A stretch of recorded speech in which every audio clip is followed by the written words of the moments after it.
We didn't expect to get married because we were the result of the First World War, of 3 million superfluous women.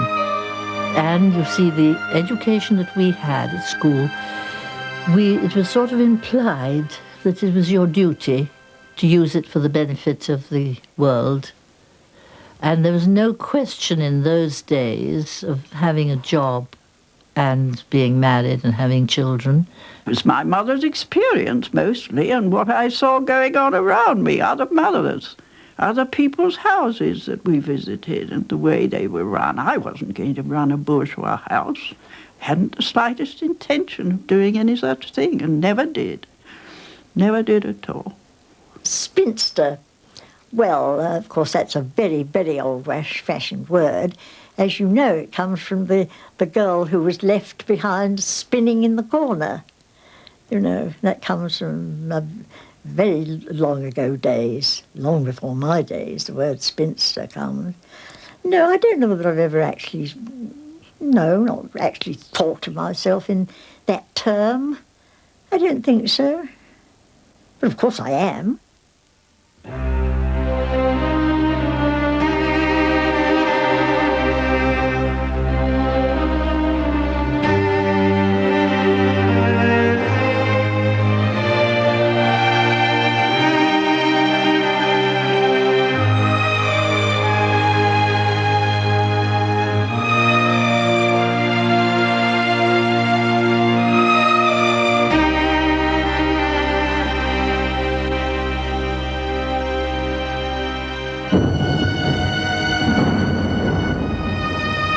Think of us, of the lost generation, brought about by the horrors of war. Think of the millions of husbands and lovers snatched to its hungry maw. Think of the girls who were never mothers, though they longed for a babe in their arms.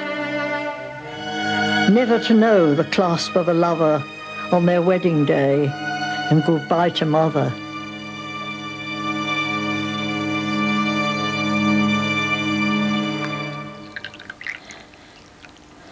There is a letter my mother writes to her friend that her happiness was almost too great to be borne.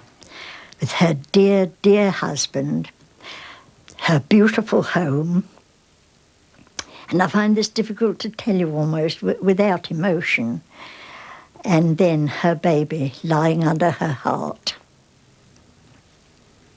When I was just 5 weeks old, my mother died.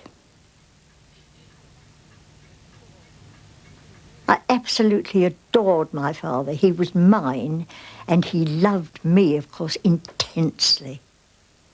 All his love, really, was poured out to me.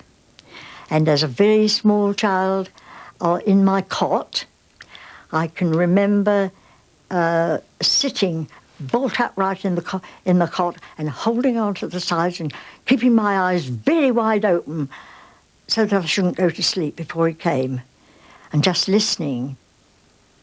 Key in the front door, umbrella going into the stand, hat going onto the stand, and then racing up the stairs. And then, of course, I leapt up in the cot and was gathered into his arms. See, the parents had the call, and they made a big sacrifice, and they went out to preach to the heathen, but the sacrifice was also of the children. And my father used to comment, and presumably when I was born, that children ought to be born 3 years old because they're no use to their father before then.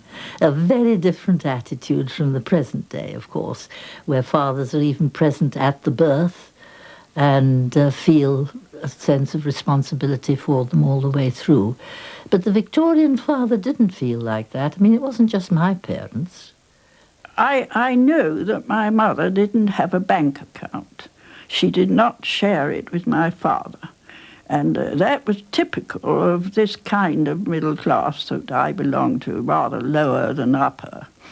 And I could see from her life that she was purely dependent. And when she wanted special things for children's clothes or whatnot, she had to ask for it, or skimp her own money in order to buy something, you see. So I found that appalling. I saw it at once. I mean, from early age I saw it, and I thought that was all wrong. The very first serious housekeeper we had, the slightest thing that you didn't do at once, she would say, "Come here, take down your knickers." And then there was me unbuttoning the many buttons and getting the knickers down, and she'd snatch me across her lap and beat my bottom with a cane. And I can, do you know, telling you about that, I almost feel it now.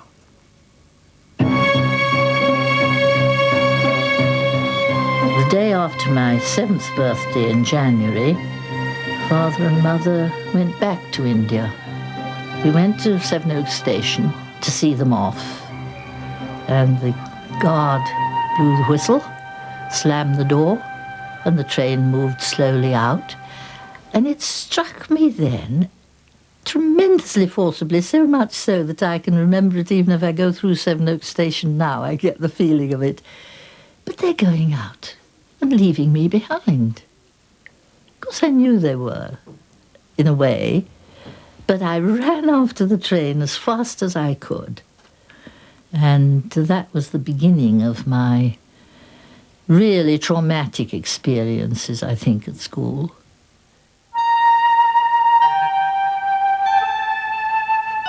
We had Bible pictures by the beds, and there was Daniel in the lion's den, and the woman sweeping her lost silver, and there was Shadrach, Meshach, and Abednego in the burning fiery furnace, and all these different ones. But by my bed was what I thought of as the lost sheep. I think probably it was called the Good Shepherd.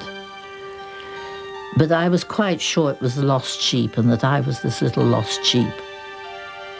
It was all that kind of background which gave one a great sense of guilt. My friends who said they'd seen angels, and I thought, well, I'm not good enough to see an angel. You know, and they said, oh, I saw an angel in my corner of my bedroom. Oh, well, you're lucky. I couldn't see an angel. No angel would come to see me.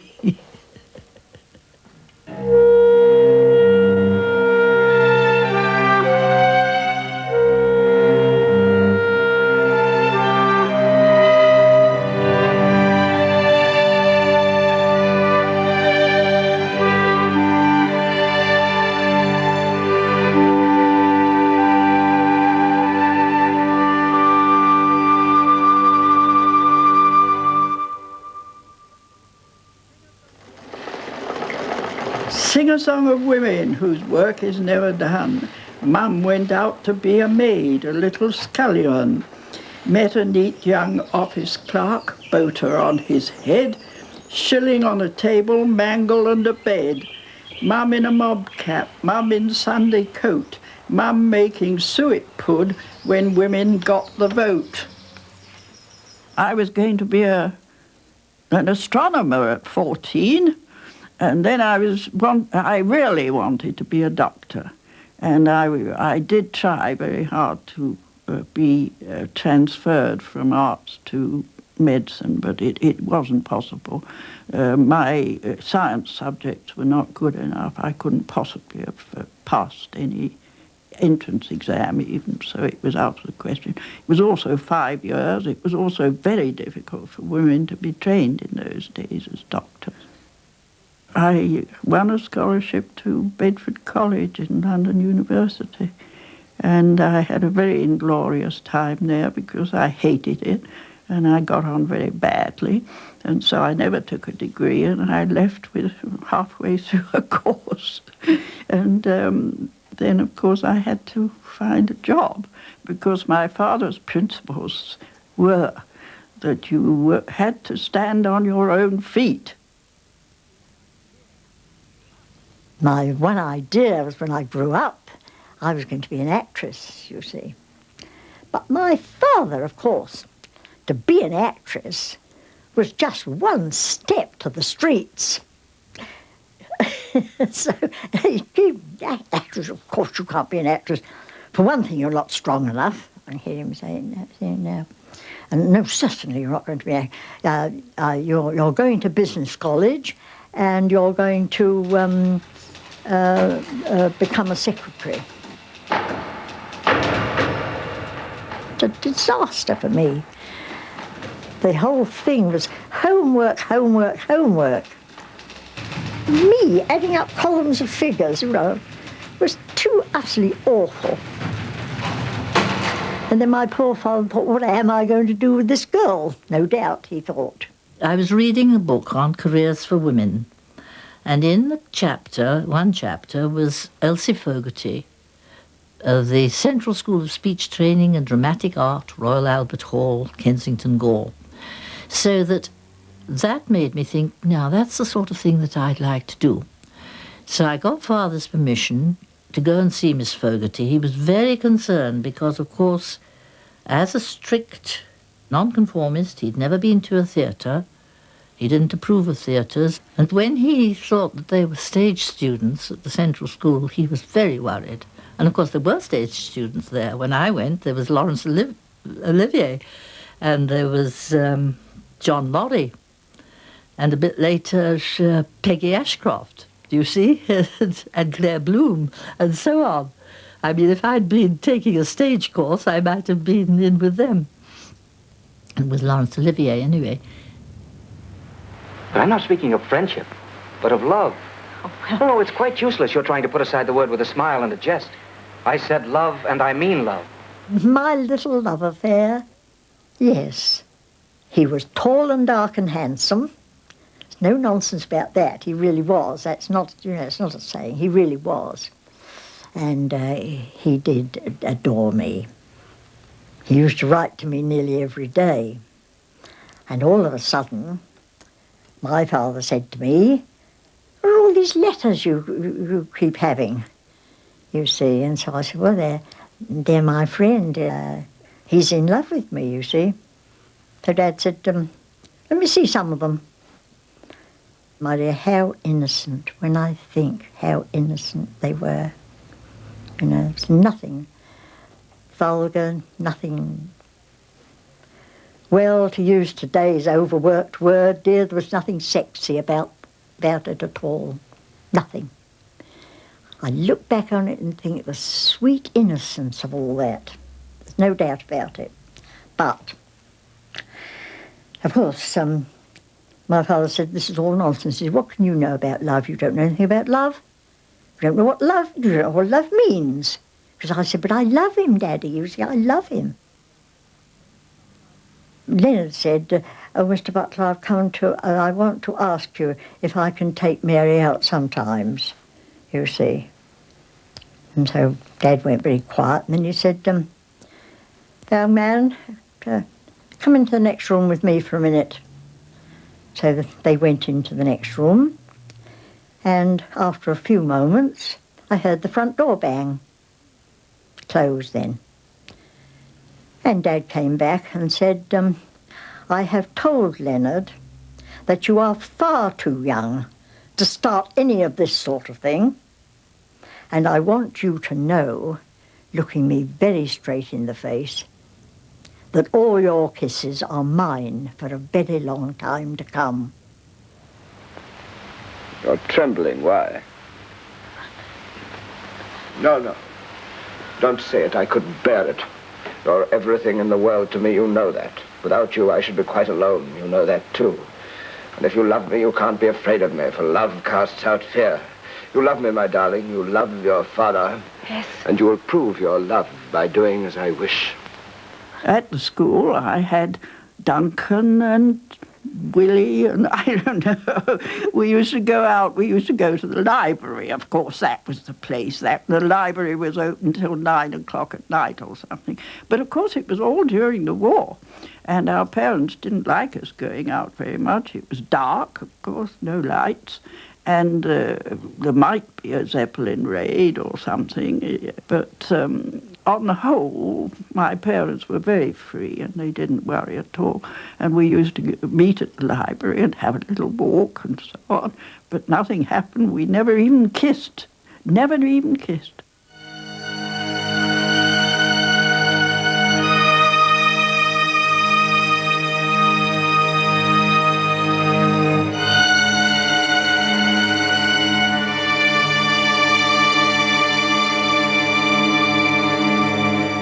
Of course, there was the most violent recruiting went on in the First World War. Men at every street corner saying, your king and country needs you, and stirring all the young men up. And of course, one lunchtime, out goes Ned, and the next thing he said he was older than he was, and he was in uniform, and off he went. And eventually went to France, and he was in the trenches, on the Somme.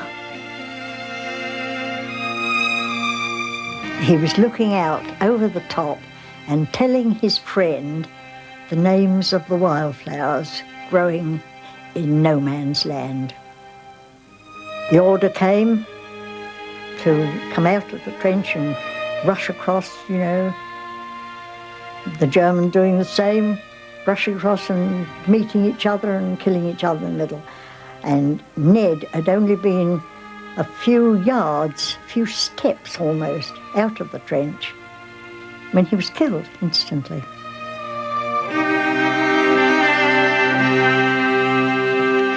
And you know, truly the virgin soldiers, as they were called in those days. The casualties were terrific.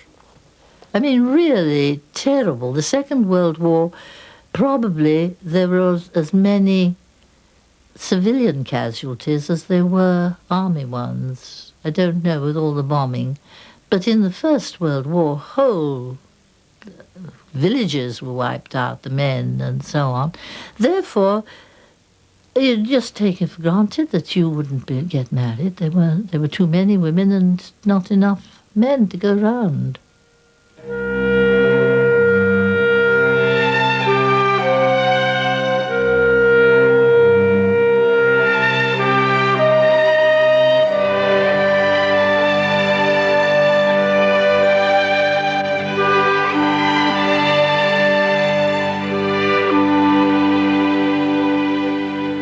And he came one night, a pouring wet night. I got a streaming cold. I was feeling absolutely awful, terribly still upset about Ned not coming back anymore. And I'm sure looking my utter worst in a grey velvet jumper trimmed with black round the neck. And anyway, in he came, looking absolutely marvellous by this time in officer's uniform. And my word, those young men did look smart and marvellous in those days. And it was absolutely dreadful, because he was hardly asked to sit down, let alone offered a drink or anything of that sort. At last, the boy, not knowing what to do, I suppose, he said, well, I'm afraid I must be going now, or something. And he got up, Dad got up. I made to get up, but didn't exactly. And Dad just showed him out of the front door, and I was not allowed to be with him one moment. I thought, I did think about it after, I thought, if I could only have told Len, if I could have only just told him, Len, I do still love you, because I did, my heart. Oh, my child, don't think I haven't noticed that you too are slowly drawing away from your father. That's not true. It is true. New life, new interests, new pleasures, new friends, and little by little I'm being pushed into the background. I who used to be your whole world, I who loved you, who love you. But Papa... No, there's nothing more to be said.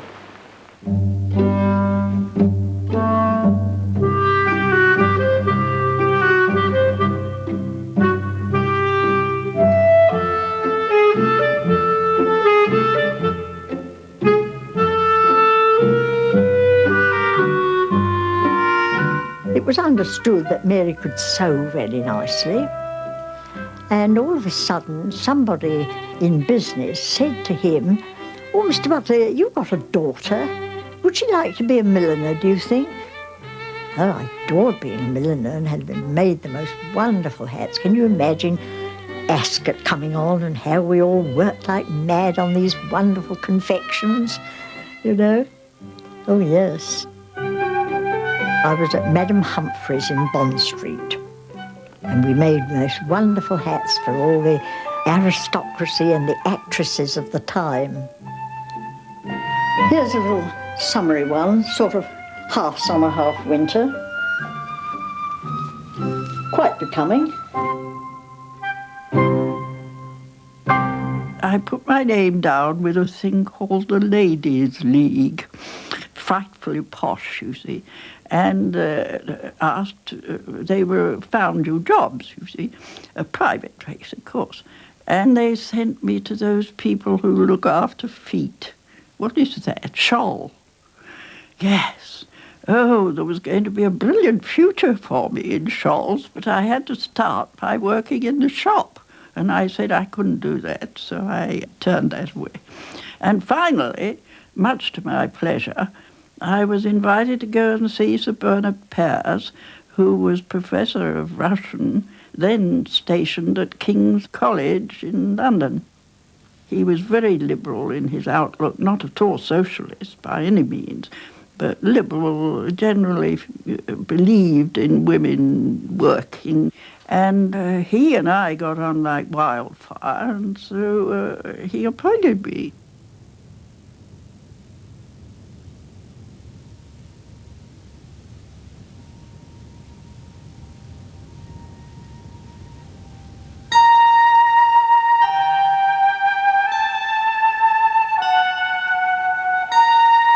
I got more and more depressed, more and more unhappy.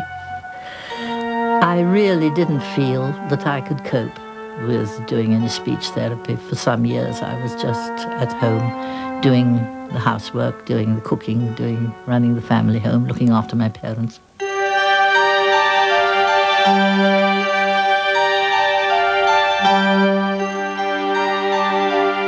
My sister Dorothy, of course, was a psychiatrist. Therefore, you see, analysis was quite a sort of reasonable thing in our family, which other people perhaps wouldn't have thought of or known, but I decided I must have an analysis.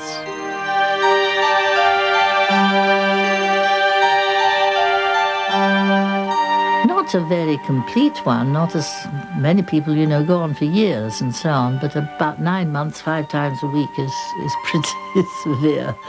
And when I was offered a job in Nottingham, I left home and went up and got a job there, do you see? Because that made it possible. Without the analysis, I certainly wouldn't have.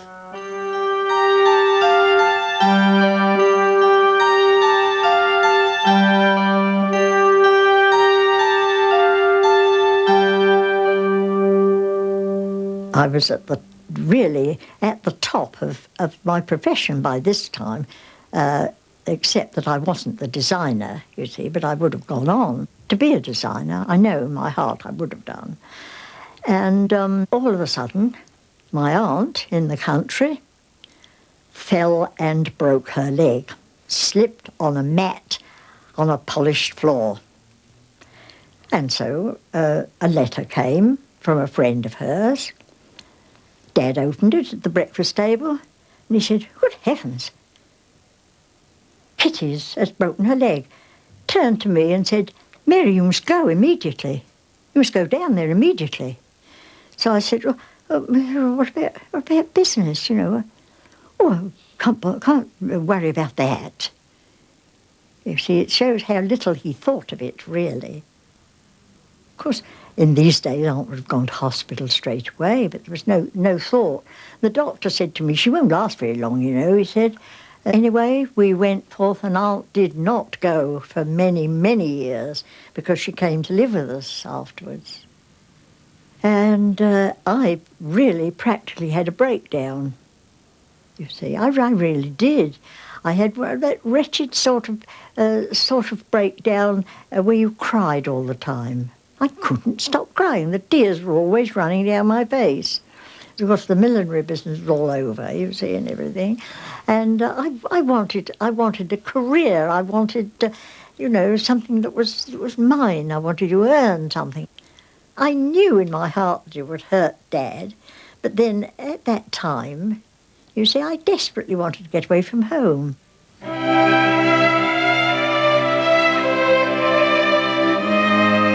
I had the most wonderful time because I adored children, you see, and children loved me too. And of course I knew the district. I used to take the walks, and the children absolutely adored my walks. I used to tell them stories all the time, and I could tell them all the names of the wildflowers and tell them what the trees were and where they were, and they absolutely loved it. And so I had a wonderful term, because it was a time of bliss, happiness, unimaginable.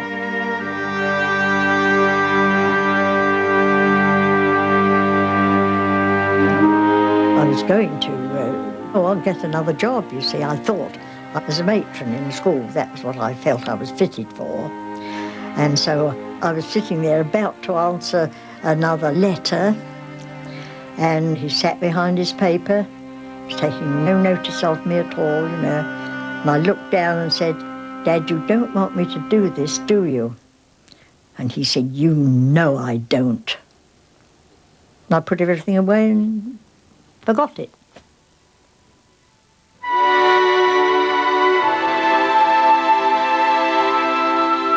Little dream children who come at my call, will you always be dreams? Will that be all? Or some fine morning will love take your hands and lead you to me from the shadowlands? Mary Butler, 1923. I was thinking the other day, you know, birth and death and everything all went on round you in the home. And of course I was with Aunt when she breathed her last. My father had a cerebral hemorrhage. I think it was practically the shock of the aunt going, you know. And he realised he was the last. The other uncles had died, you see, as well. And he didn't even know me, which was terrible. He thought that I was a young man.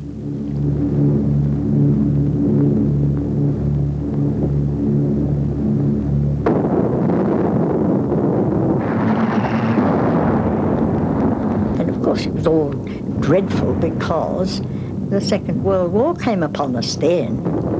He'd no idea what's going on. He used to say, "What's that noise? What's all that noise?"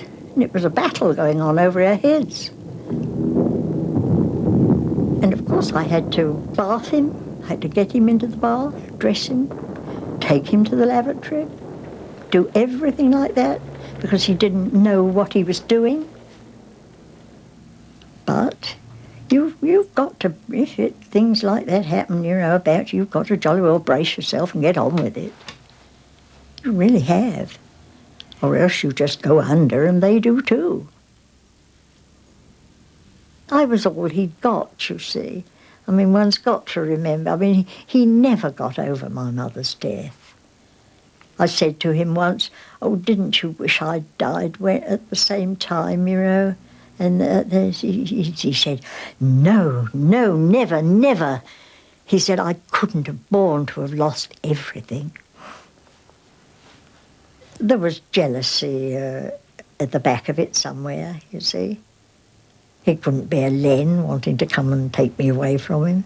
He didn't think far enough that he would have probably been a grandfather and thoroughly enjoyed being a grandfather, because he could have done. He thought, I think, you know, he would be utterly alone. I remember quite clearly feeling when I was highly depressed, I could never bear to have a child because I could never bear a child to suffer as I was suffering. you know, to have a child of mine who was as miserable as that and that I couldn't do anything to help him or her. So that I really resigned myself in adolescence not to have a child. And then when I was grown up and I would have liked to have made contact and had somebody, somebody fall in love with me, I really never gave out the right signals. I was much too shy and withdrawn and difficult. I remember at the end of my analysis saying to the doctor as I went out, I shall get married now. And she said, don't be so sure. And that sort of made, well, perhaps I shan't after all. You know what I mean? It was, I felt I've got the state where I could get married. I've got rid of all my anxieties, or a lot of my anxieties and fears and so on. And the way she said, well, don't be so sure. Did your parents want you to get married? They never talked about it. It wasn't a subject of discussion. We didn't talk about that sort of thing. No. I wasn't brought up in that atmosphere. Most people are, I know, and that's why they do, and that's a damn silly thing. But if you don't bother the children about such silly subjects, then you don't have them discussed, and that was how it was in our family. We didn't talk about it. We talked about a working future all the time, independence. Sing a song of women whose work is never done, waiting still for equal pay, it's just begun. Earn a bit each morning, flick the dust till 3, scribble draft of novel and a note to my MP, me with a ponytail, me in overall, me frying frozen cod, Karl Marx up on the wall. I had one major affair in the 30s, very major and very important to me, because it was again with somebody whose philosophical outlook by that time, whose philosophical outlook was equivalent to mine at that time. And I found that it was the most rewarding experience, which has lasted all my life, actually.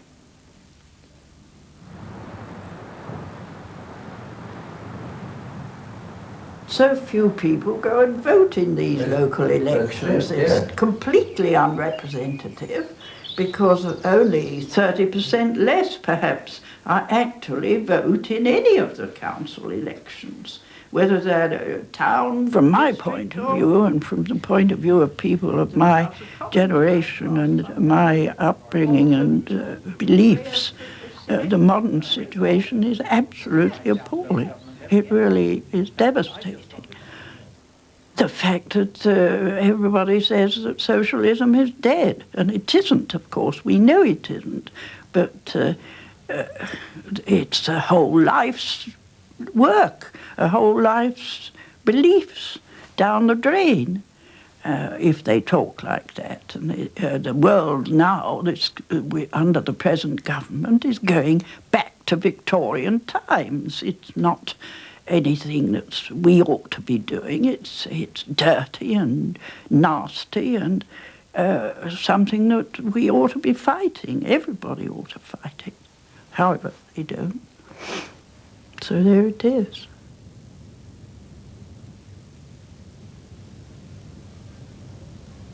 Up and down, up and down, up in those knees. Men come up and men come up, men come up, get ready to swing and left and left, reach and back, swing right, swing left, swing right, reach and back.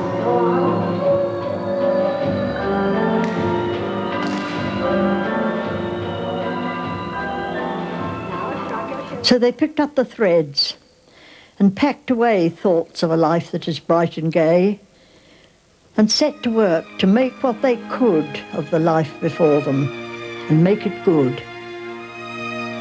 So think of those of the lost generation and pray against war and its cruel devastation.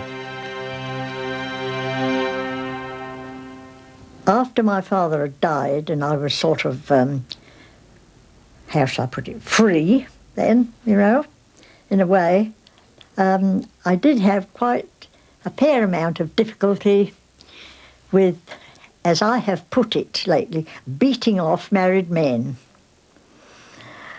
you know, who wanted to marry. I could have, like a lot of youngsters today, I could have hopped into bed with a good number of married men, you know. But that wasn't me. I would never have been happy at all doing that sort of thing. One time, apropos of that, is rather funny. You know, all these things you have, Dateline and whatnot nowadays, which I read and think, well, I fancy that, you know. You read columns of people putting themselves. But I did once, I wonder how old I was, 30-ish or a bit more. I sent on one of these things, you know, in plain envelope of how to attract men. And I was so disgusted with all the things that I was supposed to do. I just sat and laughed about it all, but, you know, paid 30 shillings or something for all this information.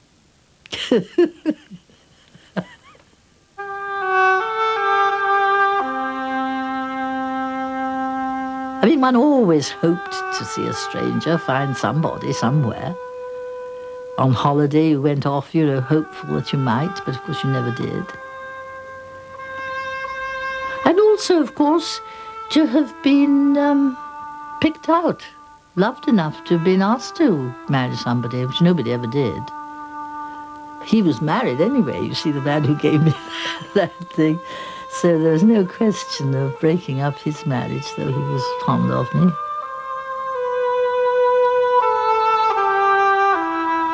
Feel, well, you lost out on it, which should be everybody's experience, to find somebody. I've thought I was in love. I've been very unhappy and very jealous of somebody else who was, you know, more friendly with the man that I thought I was in love with, but I've never really been in love to the state of wanting to marry that particular person. But I've been in love with the idea of love, of course.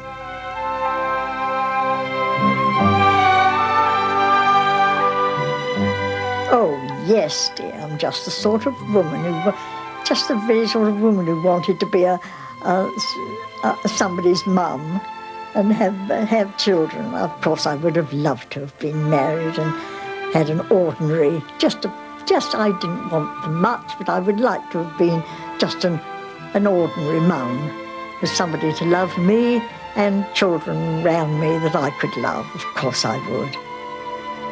Yes.